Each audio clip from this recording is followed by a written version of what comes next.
আমরা এই সরকারের যে টালবাহানা, যে গরিমসি, যে প্রচারণামূলক কার্যক্রম আমরা দেখছি, আমার মনে হচ্ছে সরকার চাই না ভিপি নুরুল হক নূর দ্রুত সুস্থ হোক। কারণ এই নূর সুস্থ হলে ভারতের যে পরিকল্পনা, রয়ের যে পরিকল্পনা, আগামী নির্বাচনে জাতীয় পার্টিকে তারা অংশগ্রহণ করাবে এবং প্রধান বিরোধী দল বানাবে এবং জাতীয় পার্টির মাধ্যমে হাসিনাকে ফিরিয়ে আনবে এবং আওয়ামী লীগকে বাংলাদেশে আবারও তারা পুনর্বাসন করবে। এই পরিকল্পনা ভিপি নুরুল সুস্থ থাকলে বাস্তবায়ন হতে দেবে না। ভারতীয় পরিকল্পনায়, এই পুলিশ প্রশাসনে রয়ের দালালদের পরিকল্পনায় এই সরকার চাচ্ছে না জনাব নুরুল হক নূর অতি দ্রুত সুস্থ হোক। এই জন্য তারা চাল বাহানা শুরু করেছেন। কখনো বলছেন সিঙ্গাপুর, কখনো বলছেন চায়না, কখনো বলছেন অমুক জায়গায় তমুক।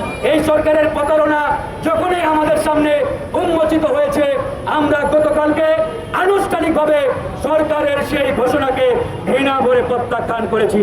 জায়গায় এই যে ভণ্ডামি, প্রতারণা কেন করছেন আপনারা? আমরা আপনাদের বলেছিলাম যদি আপনারা সহযোগিতা করতে পারেন তাহলে বলেন, আমরা আপনাদের দয়ার উপরে আমরা তাকিয়ে নেই। তাই প্রিয় বন্ধুগণ, আপনারা দেখেছেন আমরা বলেছি আমরা এই সরকারের দয়ায়, সরকারের দক্ষিণায় আমরা ভিপি নূরকে বিদেশে নিয়ে আর চিকিৎসা করাবো না। ভিপি নূর তার চিকিৎসা বিদেশের মাটিতেই হবে, তবে সেটা দলীয় এবং পারিবারিক ভাবে আমরা বিদেশে নিয়ে অতি দ্রুত তার অপারেশন এবং উন্নত চিকিৎসার ব্যবস্থা করব। প্রিয় ভাইরা আমার, ইতিমধ্যে 48 ঘন্টার আলটিমেটাম দেওয়া হয়েছে। আমরা এতদিন নরম সুরে কথা বলেছি, আজ থেকে আর নরম সুরে কথা হবে না। এখন কথা হবে গরম বাক্যে, গরম সুরে, করে গন্ডে প্রতিপটা রক্তের হিসাব ইনশাআল্লাহ রাজপথ থেকে আমরা আদায় করব। দিনের আলোর মতো পরিষ্কার তারা হামলা চালিয়েছে, সেনাবাহিনী এবং পুলিশের কতিপয় সদস্য প্রকাশ্যে পিটাচ্ছে। দিনের আলোর মতো পরিষ্কার, মিডিয়া, লাইভ, ফেসবুক সব জায়গায় আসছে। সেই ঘটনার পরে তারা কমিশন করে এবং 30 দিন মেয়াদ দিয়েছে। তারা জানে না কেন হামলা চালিয়েছে।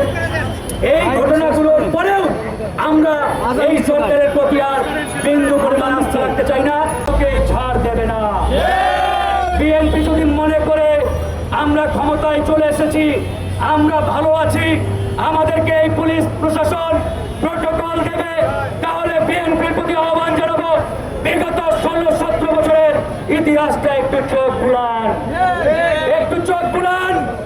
এই প্রশাসন, এই পুলিশ এখনো ভারত কর্তৃক নিয়ন্ত্রিত এবং পরিচালিত। তাই এই পুলিশ প্রশাসনের মাধ্যমে বিপ্লবে অংশগ্রহণকারী রাজনৈতিক দলগুলো ভালো থাকবেন, এই আশা অন্তত করেন না। মিশন করা হবে, অপারেশন লাগবে, এই অপারেশন বাংলাদেশে হয় না, দেশের বাইরে এই অপারেশন করা হবে। আমরা প্রধান উপদেষ্টাকে জানিয়েছি যে ভিপি নুরুল হক নূরের একাধিক জটিলতা দেখা দিয়েছে, তার লিভারে জটিলতা দেখা দিয়েছে, তার আপনার এই ডান পাশের যে মাসেল, এই মাসেলেও ফ্র্যাকচার দেখা দিয়েছে। একাধিক জটিলতা থাকা সত্ত্বেও নুরুল হক নূরকে বিদেশে নিয়ে উন্নত চিকিৎসার কমিটমেন্ট এই সরকার দিয়েছিলেন আমাদের।